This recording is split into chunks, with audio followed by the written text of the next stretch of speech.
Hey there, Jordan. It is Friday, February 15th. On Monday, you talked to us about how you went to an atheist meeting in Provo, and skipping the obvious irony of atheists gathering together in non-belief, it can be very difficult to be a non-Mormon in Provo, especially one who doesn't believe in any kind of God. So having a support group for people who don't have that natural support group that the Mormons in Provo have is actually pretty cool.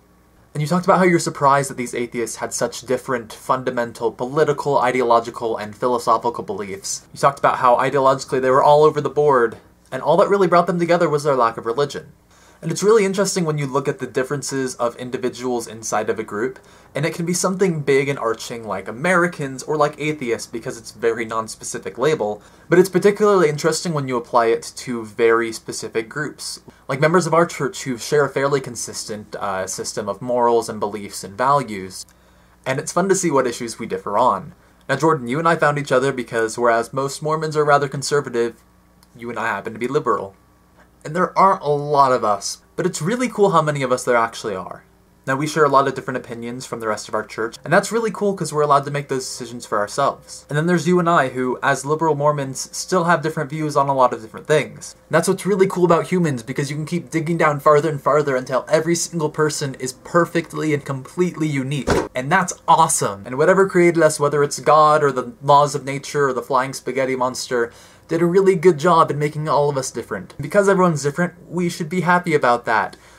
But there's a lot of people who aren't happy when people are different from them. And in every group, there's never one person who will fit in 100% because every single person is different. And when we're in a group of people and one person feels differently from the rest, that's where we can turn really nasty. And that's when we make up bizarre rules and laws and stupid moral codes that shun people who are different than us. I've seen this in a lot of groups when people who are in charge bastardize the message of the entire group to fit whatever their personal ideology is. That's what's happening in the Republican Party for people who aren't conservative enough, and you have to become more and more conservative, and that creates a lot of artificial extremism in our government, which is really bad for us, because even if a Republican actually agrees with the Democratic plan, he can't vote for it, because that would be political suicide. And even if a Republican doesn't agree with the Republican plan, he still has to vote for it, because if he didn't, that would be political suicide. Yeah, politics! And I've seen the same thing in the LDS Church too, where a bishop might have his own idea of doctrine or ideology. He states that as fact, and then his entire congregation starts to lean towards him, even if another congregation believes something entirely different because they have a different bishop.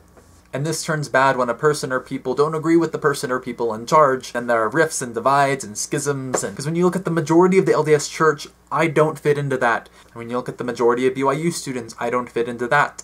And then when you look at the majority of liberal students at BYU, I don't even fit into that. And we can keep on getting smaller and smaller and smaller until we get to me, but I fit perfectly into me, and that's awesome. So if there's another human being that believes in a different God than you do, that's cool. If there's someone in your church that believes that women should have a right to choose what happens to their body, that's fine too. And if you have a friend who doesn't like Doctor Who, as hard as it is, you need to respect that because they are people and they can make their own decisions. Just like you'll never fit perfectly into another group, no one else will ever fit perfectly into your worldview. And that's what makes us people. Anyway, Jordan and everyone else, thanks for watching. I love every single one of you because you're so perfectly unique. And most importantly, in the words of Barack H. Obama, don't forget to be awesome.